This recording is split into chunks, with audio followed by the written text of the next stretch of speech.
This is happening behind your back. You are being monitored. This is happening behind your back, and the reason you feel unsettled lately is not random, not coincidence, not imagination, but a quiet recognition by your nervous system that something unseen has been watching, measuring, and learning you long before you noticed it was there. Long before cameras were visible, before microphones became obvious, before screens became extensions of your hands, the idea of observation shifted from being an external act to an invisible environment. You are no longer stepping into surveillance, you are breathing it. Every pause before you speak, every hesitation before you search, every instinct to delete a thought before sending it is proof that your behavior has already adapted. That adaptation is the most revealing evidence of all, because true monitoring does not announce itself. It changes you first. Think about this question carefully, because it will follow you for the rest of this narration. If you were truly alone, would you behave the same way you do now? Most people answer too quickly, and that is exactly the problem. The human brain evolved to survive predators by assuming it was being watched even when it wasn't. Today, that ancient survival mechanism has been quietly repurposed. You don't need to see the observer anymore. You just need to feel the possibility. And once possibility exists, control no longer requires force. The most surprising truth is not that technology can track you, but that your mind volunteers far more information than any device ever could. Your patterns betray you before your data does. The time you wake up. The speed at which you scroll. The words you pause on longer than others. The moments you rewatch. The content you skip instantly because it strikes too close to something you don't want to face. These microbehaviors form a psychological fingerprint so precise that even you would not recognize it if shown back to you. This is not. There was a time when being monitored meant someone had to be actively watching. That era is gone. Observation has been automated, predictive, and patient. Systems no longer wait for you to act. They calculate what you are likely to do next and quietly shape the environment so that your choice feels natural. When you think you are freely deciding, ask yourself why the options feel so conveniently aligned with what you were already nudged toward. Influence works best when it feels like intuition. Here is where it becomes unsettling. Studies in behavioral science have shown that people change their moral decisions when they believe they are being watched, even by something as simple as a pair of eyes printed on a wall. Productivity increases. Honesty increases. Conformity increases. Now imagine what happens when the eyes are invisible, omnipresent, and never blink. You do not need a command to behave. You self-regulate. You censor thoughts before they ever reach your mouth. You reshape identity to avoid friction. Over time, the monitored version of you replaces the original, and you forget there was ever another way to exist. Ask yourself why silence feels heavier now than it used to. Why moments without a screen feel strangely uncomfortable. Why doing nothing feels like wasted time. These sensations did not emerge accidentally. Constant observation trains the brain to perform even when there is no audience. You become both the actor and the guard. You monitor yourself more harshly than any system ever could. And that is the most efficient form of control ever invented. Behind your back does not mean in secret. It means beyond your attention. The most powerful systems do not hide, they blend in. They become background noise. They present themselves as convenience, safety, personalization, optimization. Who wouldn't want life to be easier, faster, more tailored? But personalization requires intimacy, and intimacy requires access. Every system that knows you does so because you taught it how. Not through confession, but through repetition. There is a quiet psychological shift that occurs when people realize they are being monitored, and most never consciously notice it. Creativity narrows. Risk-taking decreases. Original thought softens into acceptable thought. Even rebellion becomes predictable. The system does not fear resistance, it anticipates it. It learns from it. It incorporates it. The moment defiance becomes a pattern, it stops being dangerous. The unsettling part is not the scale of monitoring, but its subtlety. You are rarely told no. You are rarely blocked outright. Instead, options are rearranged. Visibility is adjusted. Attention is redirected. The path of least resistance becomes the path you walk, and you mistake that ease for freedom. True restriction feels like a wall. Modern restriction feels like comfort.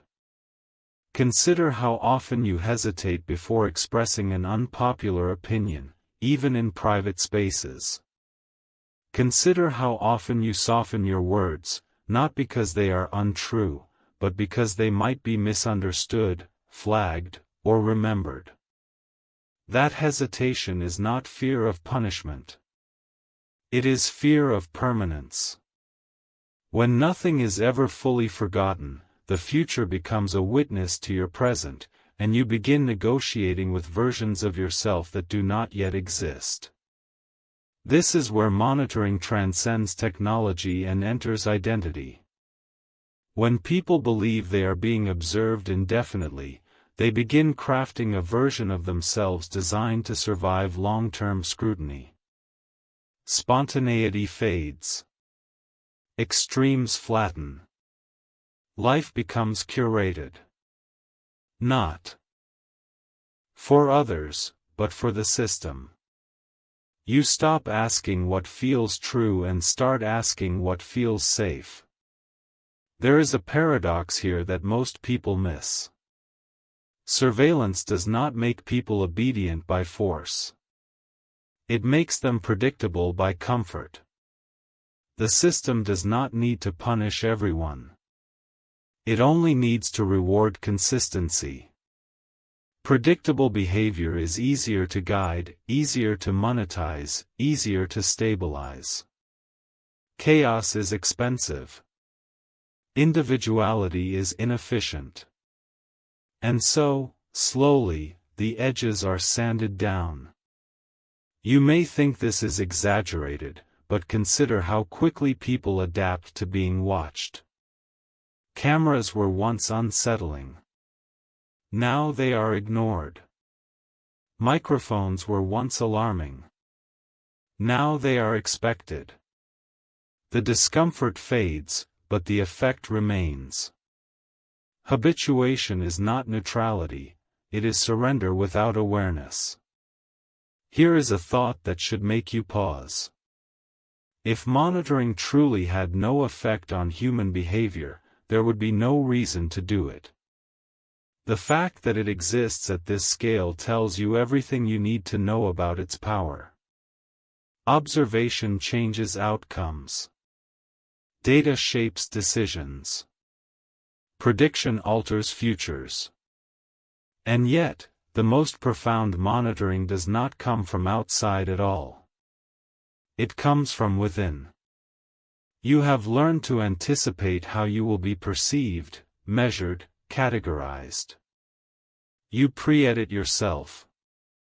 You pre-approve your own thoughts. You become efficient, optimized, manageable. The system no longer needs to watch closely. You have learned to do the watching for it.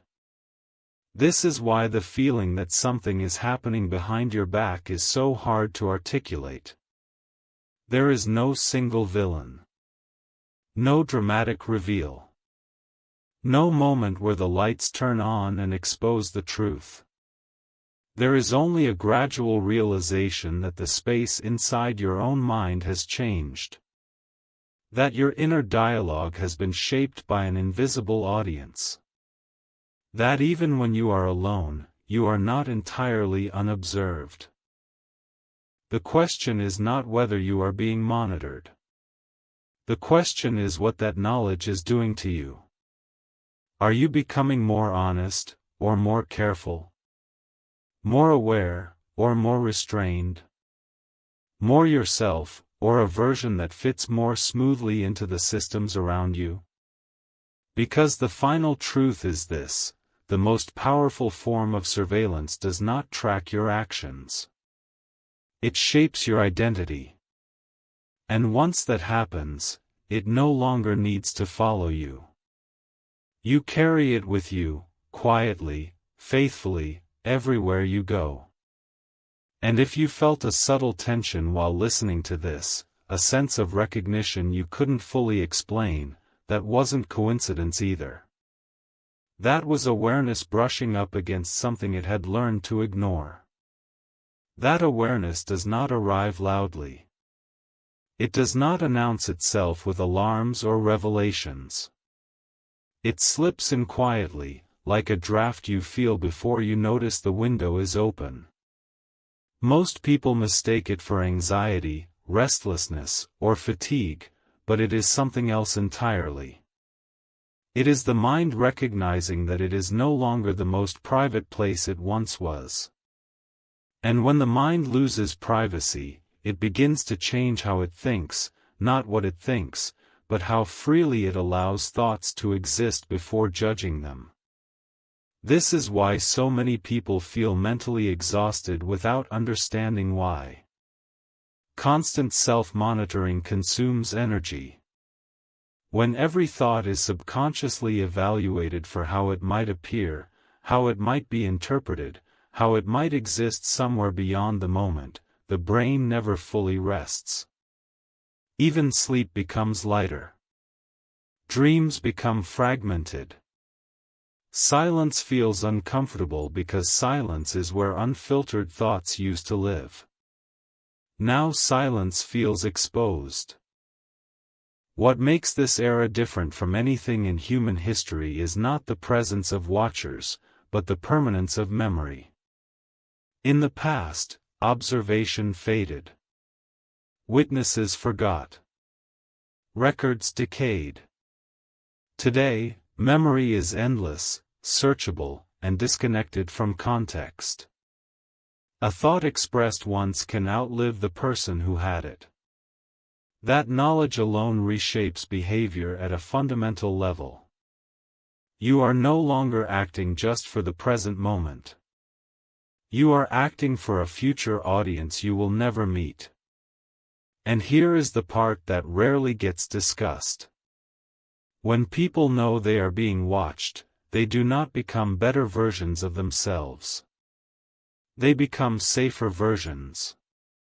Risk does not disappear, but it becomes calculated. Expression does not vanish, but it becomes filtered. The raw, unpolished, contradictory aspects of being human begin to retreat underground. What remains is a surface self, presentable and consistent, but thinner than the original. The unsettling question is whether authenticity can survive in an environment where every expression feels permanent. Humans evolved to experiment with identity, to contradict themselves, to grow through error. But when mistakes feel archived forever, experimentation feels dangerous. Growth slows. People cling to acceptable versions of themselves rather than discovering truer ones. The system does not need to forbid change. It only needs to make change feel risky. You may notice this in the way people speak now. Conversations are more cautious. Opinions are framed defensively. Humor is explained before it is delivered. There is a constant undercurrent of self-protection. Not because people are weak, but because the environment has trained them to anticipate judgment before it happens. Anticipation is the most effective form of restraint because it feels like intelligence, not fear. Behind your back, monitoring does not just observe what you do. It observes what you hesitate to do. Hesitation is more revealing than action. It shows where pressure exists. It shows where conformity has already won. When millions of people hesitate in the same places, patterns emerge. And patterns are leverage. This is where prediction becomes power. When behavior can be anticipated, it can be guided. When choices can be forecast, they can be shaped. You are not forced down a path. You are gently steered toward it. The alternative paths remain technically available, but they are obscured, inconvenient, or emotionally costly. Over time, you stop noticing the difference. There is a reason why convenience and surveillance grow together. Convenience lowers resistance. The easier something is, the less you question it. The less you question it, the more access it gains. And access is everything. Not access to your secrets, but access to your habits. Habits define identity far more reliably than beliefs. Think about how quickly people trade privacy for ease, not because they are careless, but because friction feels exhausting in a fast-moving world. When life is overwhelming, anything that simplifies feels like relief. But relief has a price, and that price is usually paid quietly, over time, in ways that are difficult to trace back to the original decision. There is also a deeper psychological layer that most people never consider. Being monitored changes not only behavior, but self-worth. When validation becomes externalized through metrics, visibility, engagement, or approval, the internal compass weakens. People begin to measure their existence by how it is received rather than how it feels.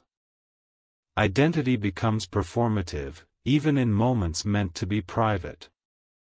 This is why the line between public and personal life has blurred so dramatically. When everything can be seen, everything becomes potential performance.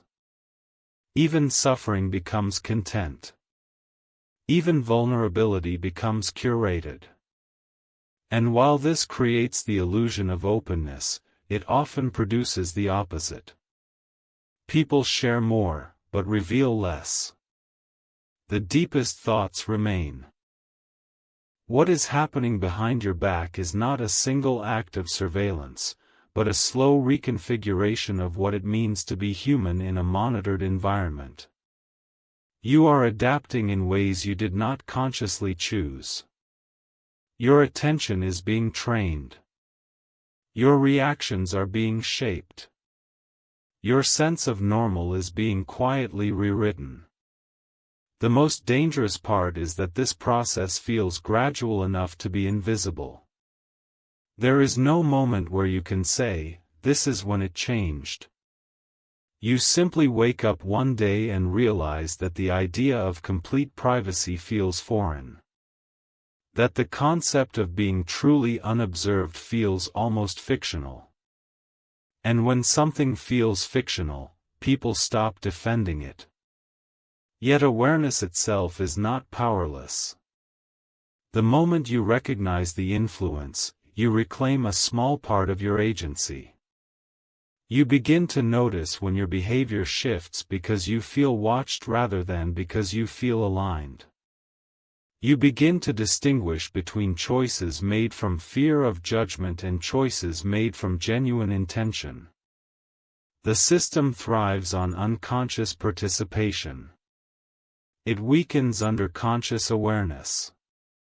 Not because awareness dismantles it entirely, but because it restores friction. And friction is where humanity lives. Friction is where creativity sparks. Where dissent forms. Where authenticity survives. You are being monitored, yes. But the more important question is whether you are awake to how that monitoring shapes you. Because the moment you stop assuming neutrality is the moment you begin reclaiming authorship over your own mind. And if this narration lingered longer than expected, if it followed you into a pause after the words ended, that is not discomfort. That is recognition. Recognition that something subtle has been influencing you for a long time, quietly, patiently, without needing your permission. That recognition does not demand action immediately. It simply sits there, watching you notice it, much like the systems you are beginning to understand. Awareness has a strange weight. Once you feel it, you cannot unfeel it. You may try to distract yourself, to scroll past it, to bury it under noise, but it returns in quiet moments, in pauses between tasks, in the seconds before sleep when your mind drifts back to itself. That is because awareness changes the internal environment. It rearranges priorities without asking permission. Most people assume that being monitored primarily affects what they show others. In reality, it affects what they allow themselves to feel. When observation is constant, emotional expression becomes moderated. Anger is softened. Joy is restrained. Grief is edited. Not because emotions disappear, but because they are filtered through the imagined presence of an observer. You do not cry the same way when you think someone might see. You do not rage the same way when you think it might be remembered. Over time, emotions become quieter, flatter, more manageable. And in becoming manageable, they become less real. This is one of the least discussed consequences of living under continuous observation: emotional compression. The human psyche needs release, contradiction, intensity. It needs moments that are raw, private, unmeasured. When those moments feel unsafe, the psyche adapts by reducing depth. Life becomes smoother, but also shallower. People mistake this numbness for maturity or control, when in fact it is often self-protection. There is a reason people romanticize eras they never lived in, imagining freedom in times that were objectively harsher. It is not comfort they miss. It is anonymity. The freedom to exist without documentation. The freedom to fail quietly. The freedom to change without explanation. When everything is observed, even transformation requires justification. Behind your back, something else is happening that feels even more intimate. Your sense of time is being altered. When moments are recorded, replayed, archived, time stops being linear. The past never fully passes. The present never fully settles. The future constantly intrudes. You begin to live slightly ahead of yourself, anticipating how now will look later. That anticipation fractures presence. You are always partially elsewhere. This is why so many people feel detached from their own lives, as if they are watching themselves live rather than fully inhabiting the moment. Observation creates distance. And distance dulls experience. When life becomes something to be reviewed rather than lived, meaning starts to thin. The systems that monitor do not need to remove your freedom. They only need to make you doubt it. Doubt is paralyzing. When you are unsure whether a thought is safe, you hesitate. When you hesitate, momentum dies. When momentum dies, systems win by default. Stillness can be powerful when chosen. It is suffocating when imposed internally. There is also a subtle shift in how people relate to one another under constant monitoring. Trust erodes, not because people are dishonest, but because they are cautious. Conversations become less exploratory, more performative. Vulnerability becomes selective. Everyone senses the invisible audience, even in private exchanges. This creates a strange loneliness. You are surrounded by people, yet rarely fully known. Humans were never meant to be permanently legible. Mystery is not a flaw in connection, it is a feature. When everything must be explainable, traceable, and accountable, the parts of us that are intuitive, irrational, or evolving struggle to breathe. We begin to fear our own contradictions. What is perhaps most disturbing is how quickly this feels normal. The human mind adapts faster than it resists. That is both our greatest strength and our greatest vulnerability. Once adaptation occurs, resistance feels unnecessary, even dramatic. People say, "This is just how things are now." And the moment that sentence feels true, the transformation is complete. But even within this environment, something remains difficult to monitor, attention that is intentionally reclaimed. When you choose where to place your focus, when you slow your consumption, when you allow thoughts to exist without immediately expressing them, you create pockets of privacy inside your own mind. These pockets matter more than you realize. They are where autonomy quietly survives. You do not need to reject technology to reclaim yourself. You need to notice how it shapes you. Notice when convenience replaces curiosity. Notice when comfort replaces courage. Notice when silence feels threatening instead of nourishing. These signals are not failures. They are invitations to re-anchor. The most radical act in a monitored world is not rebellion. It is presence. To fully inhabit a moment without recording it, measuring it, or preparing it for display. To think thoughts that are not optimized. To feel emotions that are not managed. To exist, briefly, without witnesses.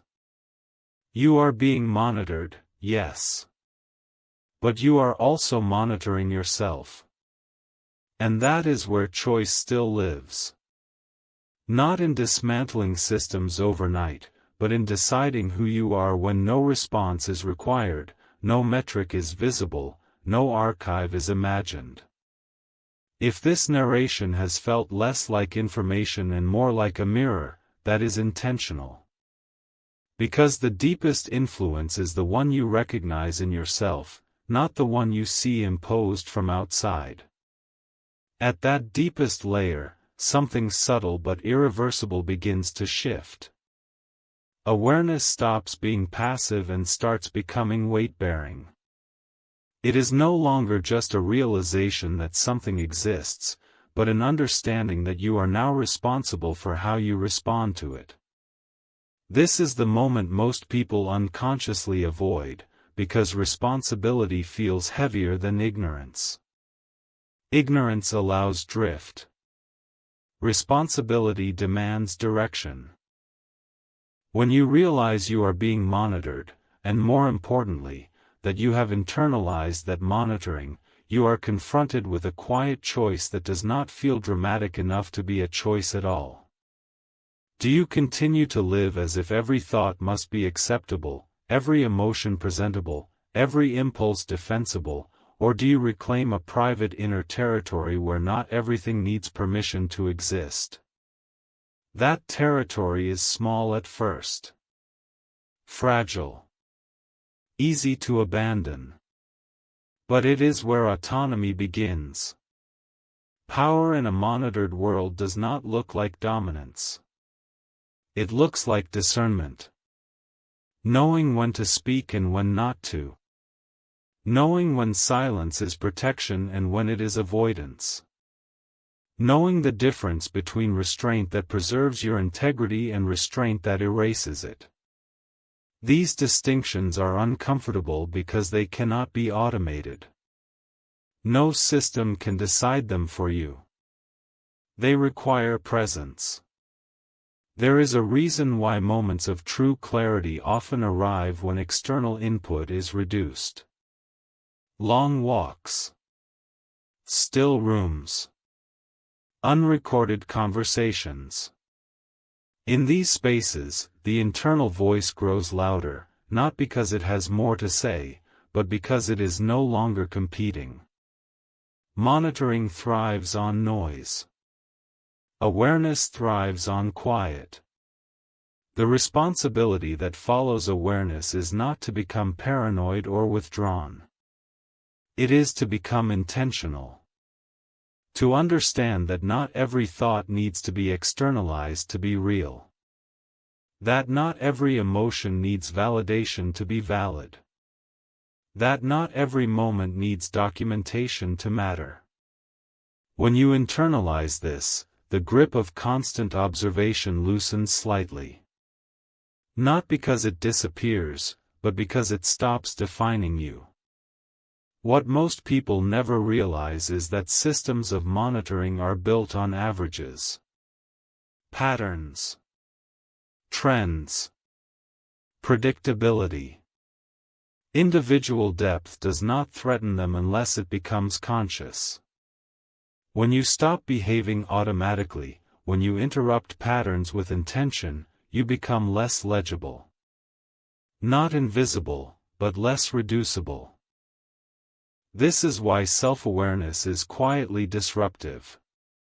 Not loud enough to trigger alarms, but persistent enough to resist flattening. You begin to notice when your reactions are conditioned rather than chosen. You pause before responding not out of fear, but out of clarity. You reclaim the space between stimulus and response, and that space is where freedom lives. Freedom here does not mean doing whatever you want. That idea was never realistic. Freedom means knowing why you do what you do. It means recognizing when your behavior aligns with your values and when it aligns with external pressure. It means being able to sit with discomfort without immediately resolving it through distraction or performance. In a world where everything is watched, the most radical privacy is internal coherence. When your inner life is not entirely shaped by how it might be perceived, you regain a form of sovereignty that cannot be easily extracted. You are still part of the system, but you are not fully owned by it. There is an unexpected calm that arrives when you stop trying to be constantly legible. When you allow yourself to be partially undefined, partially unfinished, partially unseen. This calm is not numbness. It is groundedness. It comes from no longer negotiating your existence with an invisible audience at every moment. The feeling that something has been happening behind your back often transforms here. It stops feeling like threat and starts feeling like information. Information you can use. Information that sharpens rather than paralyzes. Awareness no longer feeds anxiety. It feeds clarity. And clarity changes how you move through the world. You speak more slowly. You listen more deeply. You consume less automatically. You notice when your attention is being pulled rather than offered. You choose where to give it. Attention is the true currency of monitoring, and reclaiming it is an act of quiet power. Nothing dramatic happens outwardly when this shift occurs. Your life may look the same to others. But internally, something fundamental has changed. You are no longer fully asleep inside your own routines. You are no longer mistaking convenience for alignment. You are no longer confusing visibility with value. You are still being monitored. That fact does not vanish. But it no longer defines the edges of your identity. It becomes a condition of the environment, not the author of your inner life. And that distinction matters more than most people will ever realize. If you are still listening, still present, still feeling the echo of these words rather than rushing to fill the silence, then something has already shifted. Not because you were told to change, but because you noticed something you can no longer ignore. And that is where this truly ends. Not with fear. Not with outrage. But with a quiet, steady awareness that once activated, does not turn off. Because the moment you realize you are being monitored is not the moment you lose freedom. It is the moment you begin to understand what freedom actually requires. And once that understanding settles, another realization follows, one that is far more uncomfortable than the first. Freedom is not something that can be restored by removing the watcher. Even if every system vanished overnight, the internal habits would remain. The pauses. The self-censorship. The instinct to perform. Monitoring changes architecture, not just behavior. And architecture does not collapse simply because the original builders leave. This is why so many people feel uneasy even when they disconnect. Even when the screen goes dark, the inner noise continues. The mind keeps scanning itself. Is this thought acceptable? Is this reaction appropriate? Would this version of me survive scrutiny? The observer has been internalized so deeply that solitude no longer feels empty. It feels occupied. This is the point where most people mistake vigilance for awareness. They believe they are awake because they are cautious. But caution is not clarity. Caution is fear refined into habit. True awareness feels different. It feels slower. Grounded. It does not rush to judge itself. It observes without immediately correcting. Behind your back, the most important shift has been this quiet training of self-surveillance. You learn to preemptively correct yourself before anyone else needed to. That is efficiency. That is optimization. That is the dream of every system that seeks stability. When individuals regulate themselves, external force becomes unnecessary. And yet, something stubborn remains. A part of the human psyche that resists total legibility. A part that thinks in images rather than words. That feels before it explains.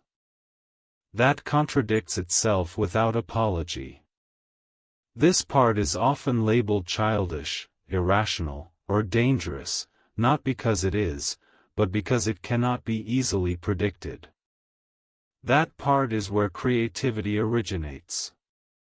It is where intuition speaks. It is where meaning forms before it becomes language. And this is why it is often the first thing to be suppressed in monitored environments. Not through prohibition, but through embarrassment. Through the subtle message that raw expression is unprofessional, unproductive, or unsafe. Notice how often people apologize for their thoughts before sharing them. How often they hedge. How often they dilute intensity with humor or disclaimers. These are not flaws. They are adaptations. The human mind protecting itself from exposure. But there is a cost. When you repeatedly suppress unfiltered thought, you do not just hide it from others. You distance yourself from it. Over time, the connection weakens. You become less sure of what you actually feel versus what you are allowed to feel. Identity becomes blurred, not because there are too many influences, but because the core has been underexpressed for too long. This is why so many people describe a sense of emptiness that cannot be solved by achievement, consumption, or validation. The emptiness is not lack. It is compression. Too much of the self has been folded inward without release. Monitoring does not steal your soul in some dramatic sense. It teaches you to shrink it just enough to fit comfortably inside the boundaries of acceptability. You are still yourself, but quieter. Still alive, but flatter. Still free, but uncertain how to use it. The way back is not through exposure, but through integration. Relearning how to let thoughts exist without immediately sharing them. Relearning how to feel emotions without explaining them. Relearning how to be contradictory without panic. These are private acts. No audience required. Silence becomes important here. Not empty silence, but fertile silence.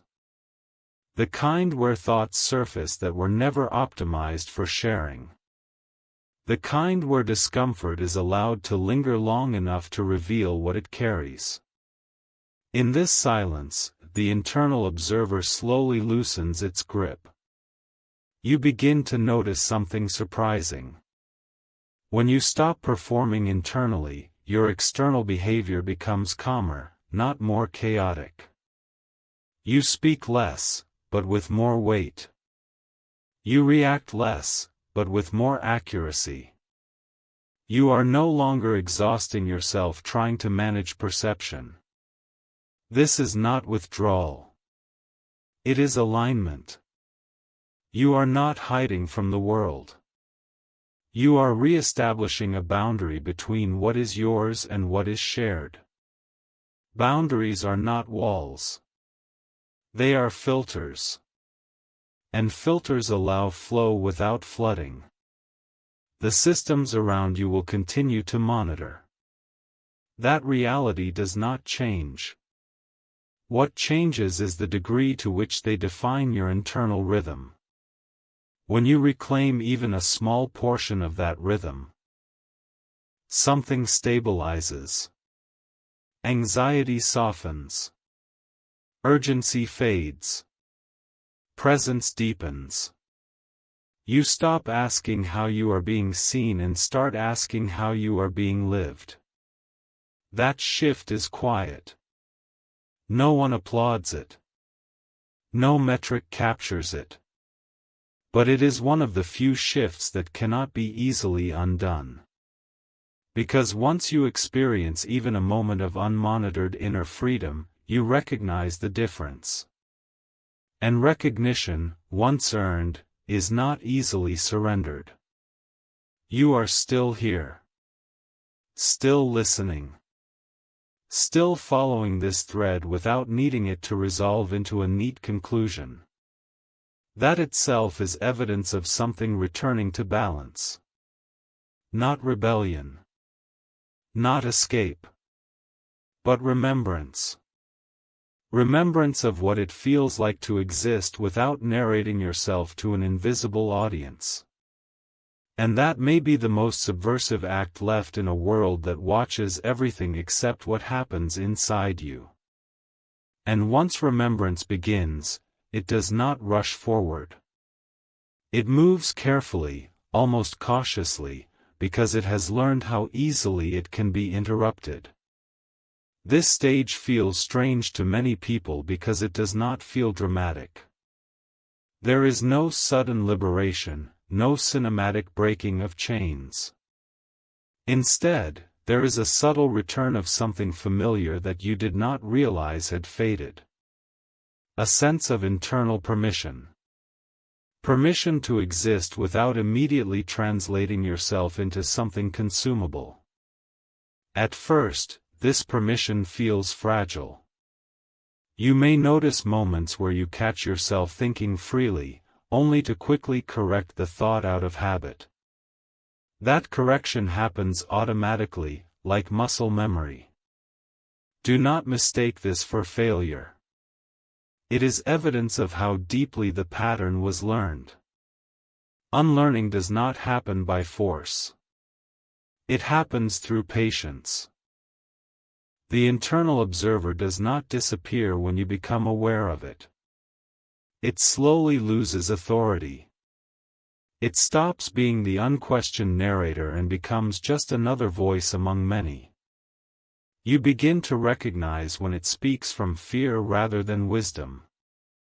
You notice when it urges caution not because danger is present, but because exposure feels uncomfortable. This distinction is everything. Behind your back, the most profound shift is that your inner life starts becoming less performative and more experiential. Thoughts do not immediately rush toward expression. They linger. They deepen. They contradict each other without urgency to resolve. This is not confusion. It is complexity returning to its natural state. Complexity is something monitored systems struggle with. It resists compression. It does not behave predictably. It cannot be reduced to a clean pattern without losing meaning. When you allow complexity back into your inner world, you become less legible in the ways that matter most. Not invisible, but irreducible. This is where many people feel a quiet grief. Grief for the parts of themselves that adapted too well. For the intensity that was softened. For the curiosity that was narrowed. For the risks that were never taken because they felt unsafe in a world that remembers everything. This grief is not indulgent. It is honest. It acknowledges loss without collapsing into it. Grief, when allowed, creates space. And in that space, something else emerges. Discernment. You begin choosing when to be visible rather than feeling compelled to always be accessible. You begin choosing when to speak rather than filling silence out of habit. You begin choosing when to engage rather than reacting automatically. This discernment is not isolation. It actually improves connection. When you are no longer constantly negotiating perception, presence becomes cleaner. Conversations feel more grounded. Listening becomes easier because you are not rehearsing responses in advance. You are no longer split between being and being seen. There is a subtle confidence that grows here. Not the loud kind that demands recognition, but the quiet kind that does not need it. Confidence rooted in coherence. When your inner and outer lives are not in constant conflict, energy returns. Focus sharpens. Fatigue lessens. The irony is that this inner reclamation often makes people more effective in the world, not less. They act with clarity rather than compulsion. They move with intention rather than urgency. They stop confusing motion with meaning. Monitoring thrives on speed, on reaction, on continuous engagement. Awareness slows you down just enough to see where your attention is being pulled rather than offered. And once you see that, you regain choice. Choice does not always mean refusal. Sometimes it means conscious participation. The difference matters. When you choose engagement, you are not drained by it. When engagement chooses you, you are. You may notice that certain things lose their grip on you. Not because they are bad, but because they no longer align. This is not detachment from life. It is recalibration. You are tuning yourself back to a frequency that feels internally consistent. Behind your back, the system still watches patterns. But patterns begin to change when they are no longer driven by unconscious fear. You become less predictable not by being chaotic, but by being present. Presence interrupts automation. There is no final state here. No permanent escape. Awareness is not a destination. It is a practice. Some days you will slip back into old habits. Some days the internal observer will feel loud again. This is not regression. It is maintenance. Awareness requires repetition, just like conditioning did. What matters is that now you recognize the difference. You know what it feels like to think without performing. To feel without editing. To exist without narrating yourself for an unseen audience. That knowledge changes how you move through the world. Quietly. Steadily. Without needing to announce itself. And if you are still following this, still allowing these words to unfold rather than rushing toward an ending, then something has already taken root. Not suspicion. Not fear. But a calm, grounded clarity. The kind that does not panic at the idea of being monitored, because it understands something deeper. That while attention can be captured, and behavior can be shaped, the deepest layer of human experience only yields to one thing. Conscious choice. And that is something no system can fully take from you unless you hand it over, quietly, without noticing. You noticed. And that changes everything. And as this awareness settles into you, it no longer feels heavy. It feels steady. Like standing on solid ground after realizing how long you were adjusting your balance on a moving surface. Nothing around you has suddenly changed, and yet everything feels different. You are not rushing to escape the world. You are learning how to stand inside it without losing yourself to it. You may notice that fear no longer drives curiosity. That urgency no longer controls attention. That you can sit with unanswered questions without needing to resolve them immediately. This is not apathy. This is maturity of awareness. It is the mind learning that it does not need to react to everything that reaches it. That it is allowed to choose what deserves its energy. What began as a realization about being monitored has quietly transformed into something more personal. A recognition of how easily the self can be shaped when it is not consciously protected. And now, perhaps for the first time in a long while, you feel a gentle responsibility toward your own inner life. Not a burden, but a care. The kind of care that listens before it speaks. That pauses before it consumes. that notices before it conforms. This is not about rejecting the world or fearing it. It is about participating without disappearing. About remaining human in environments that reward automation. About remembering that your thoughts are allowed to exist even when they are unfinished, unoptimized, and unseen. If this narration stayed with you longer than you expected, if it slowed you down instead of speeding you up, if it made you reflect instead of react, then it has already done what it was meant to do. Not to tell you what to think, but to remind you that you still can. And before you move on, before the noise returns and attention is pulled elsewhere, take a quiet moment. Let this awareness land fully. Because moments like this are easy to scroll past, but rare to feel deeply. If this message resonated with you, if it helped you see something you hadn't named before, or feel something you thought was just background noise, then I invite you to stay connected.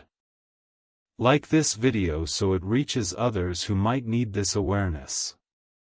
Share it with someone who has felt watched, pressured, or quietly disconnected without knowing why. And subscribe, not just for more content, but to build a space where reflection, depth, and conscious living are valued over noise and fear.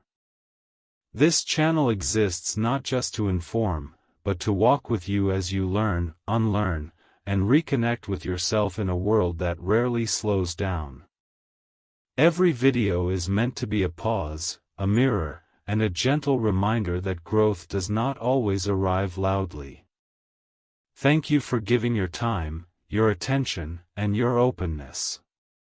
Carry this awareness gently. Let it guide you without hardening you. Keep learning. Keep noticing. Keep choosing presence over performance. And remember, the most meaningful changes are often the quiet ones, the ones that happen inside, long after the screen goes dark.